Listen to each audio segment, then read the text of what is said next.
সুপ্রিয় দর্শক শ্রোতা, আসসালামু আলাইকুম। আশা করি আপনারা সবাই ভালো আছেন। তো আপনাদের বিভিন্ন সময় বিভিন্ন বিষয় নিয়ে আপনাদের সামনে উপস্থিত হই। আপনারা জানেন যে গত সপ্তাহে অর্থাৎ গত পর্বে আমরা একটা শীতলক্ষ্যা নদীর মাটি কাটা নিয়ে একটি প্রতিবেদন করেছিলাম। সেই প্রতিবেদনটিতে টনক নড়েছে স্থানীয় প্রশাসন, পুলিশ প্রশাসন, নৌ পুলিশ এবং বিআইডব্লিউটি এর। তারা কিন্তু 4 মার্চ রাতে কিন্তু তারা একটি মামলা করেছেন এই নদীর মাটি বিক্রি করছেন যারা, এই চক্রের বিরুদ্ধে।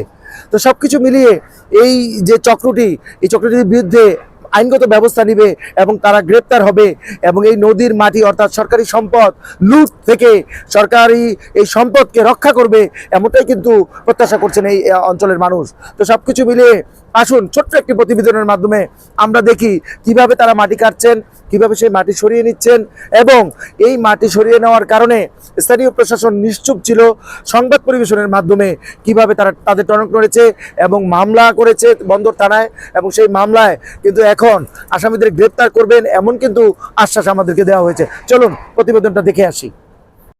নারায়ণগঞ্জের বন্দরের শীতলক্ষ্যা নদীর মাটি রাতে দিনে কেটে নিয়ে যাচ্ছে বেশ কয়েকটি চক্র। এমন খবর পেয়ে মাই টিভি ও এনপিটিভি সংবাদ প্রচার করে, আর সংবাদ প্রচারের পর নড়েচড়ে বসে বিআইডব্লিউটিএ, নৌ পুলিশ ও বন্দর থানা পুলিশ। এ ঘটনায় গত 4 মার্চ অজ্ঞাতনামা আসামি দিয়ে বন্দর থানায় একটি মামলা দায়ের করেন বিআইডব্লিউটিএ কর্তৃপক্ষ। তবে মামলা দায়েরের পরেও নদীর মাটি কাটা বন্ধ করতে পারেনি কর্তৃপক্ষ। থানা পুলিশ বলে মামলার তদন্ত করবে নৌ পুলিশ, আর নৌ পুলিশ বলছে এখনও মামলার কাগজ হাতে পায়নি তারা। এদিকে বিআইডব্লিউটিএ বলছে পুলিশ তদন্ত করে ব্যবস্থা নেবে। আসলে হচ্ছেটা কি?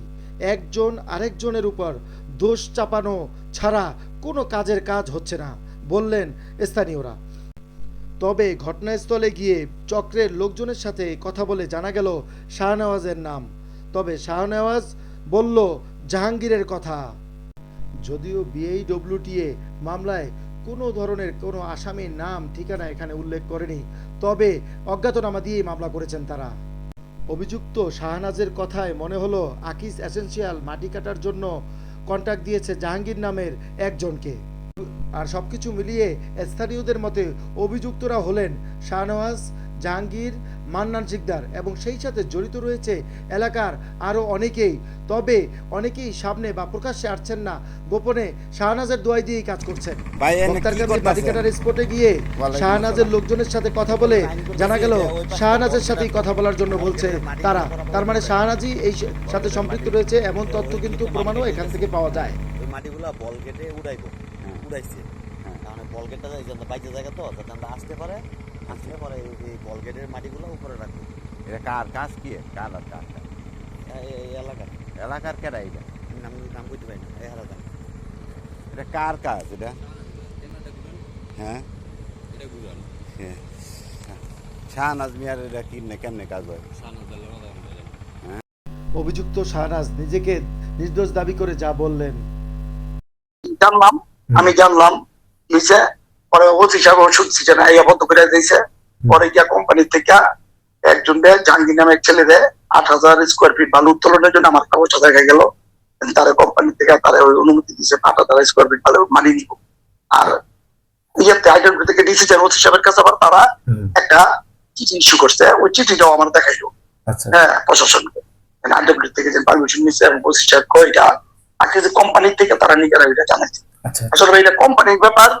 তাদের যে সাবজেক্ট আছে ডগিয়াদের ওই একটা শুনছি বছরে 4 বার তাদের পলিমাটি গুলা যে আসে না জাহাজ ঢোকার জন্য, তারা ওইটা পরিষ্কার করার জন্য তারা পারমিশন নিয়ে ওই একটি কারায় এটা ওইখানে কারাইতেছে।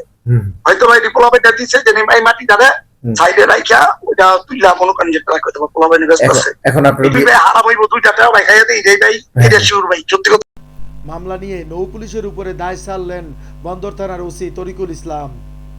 হ্যাঁ, আমরা মামলা নিয়ে এটা নৌ পুলিশের এরিয়া বুঝছেন। আমরা নৌ পুলিশে পাঠাই দিচ্ছি মামলা তদন্ত করার জন্য। হ্যাঁ, আচ্ছা, তাহলে সেক্ষেত্রে কি মানে মামলা হলে আপনারা স্থানীয় পুলিশ কি কোনো ব্যবস্থা নিতে পারেন না? না, এটা ঘটনাস্থল পিও তো এটা পিও ঘটনাস্থল হলো রিভার পুলিশই তদন্ত করবে। না আমাদের তদন্তের ক্ষেত্রে আমাদের কোনো তথ্য মামলা দিয়ে নিজেদের মুক্ত করলেন বিআইডব্লিউটি এর এই কর্মকর্তা। থানারে বন্দর থানারে আর পুলিশের দিছি, অলরেডি লিখে তো দিছি, মৌখিক ভাবে দিছি। আসলে মূলত তো আমরা ভাই এগুলোই থামবো, আমরা তো প্রশাসনিক কাজ করতে, আমরা তো আর ফিজিক্যাল যাইয়া পারবো না কিছু করতে, বুঝলেন নাই? পুলিশে যদি ড্রাইভ দেয় তাহলে গুম নষ্ট হয়ে যাবে, এবং পুলিশের উপর নির্ভর করে যে আপনি একটু ফোন এখানে যাবে, তাই ইনভেস্টিগেশন করবে, দিনে যাবে, রাত্রে যাবে। বিজেপি রাত্রে লাগে তো দিনে যাই, খালি একটু এলাকাতে ঘুরে গেলে খবর নিলে তো আতঙ্ক করা যায়। মামলার কপি হাতে পাননি বলে দাবি করলেন নৌথানার ওসি আমিনুল হক। আচ্ছা, মামলাটা তো আমরা কপিটা তো এখনো পাই নাই, মামলাটা কপিটা পেতে হবে, কপিটা পাওয়ার পর তারপর আমরা দেখবো। আইনে যেটা আছে ওইটাই নিব।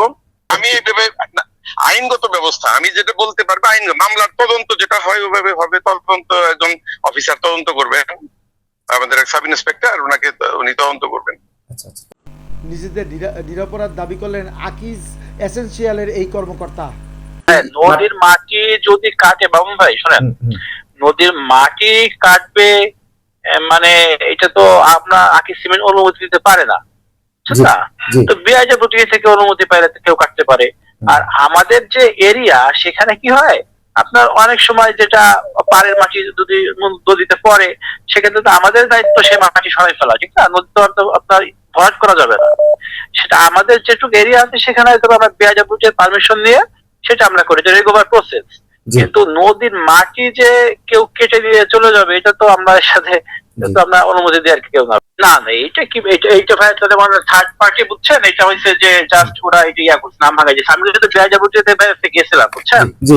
আমার ওইখানে যে আমি ওই যে মুবারকের সাথে কথা বলছি, সবার সাথে কথা বলছি, ওই বিষয়টা বলছি যে এই ধরনের কোনো হয়তো বা থার্ড কোনো পার্টি হয়তো বা ইয়া করছে ভাই, বুঝছেন? সুপ্রিয় দর্শক, আপনারা দেখলেন প্রতিবেদনটি। আসলে কিভাবে এরা কৌশলে রাতের বেলা এবং দিনের বেলা শীতলক্ষ্যা নদীর মাটি কেটে অন্যত্র বিক্রি করছে, নিজের পকেট ভারী করছে। এবং এই যে কার্যক্রমে কারা কারা জড়িত ছিল আপনারা দেখেছেন, এবং এই সম্পৃক্ততার কারণে এরা চুপচাপ ছিল।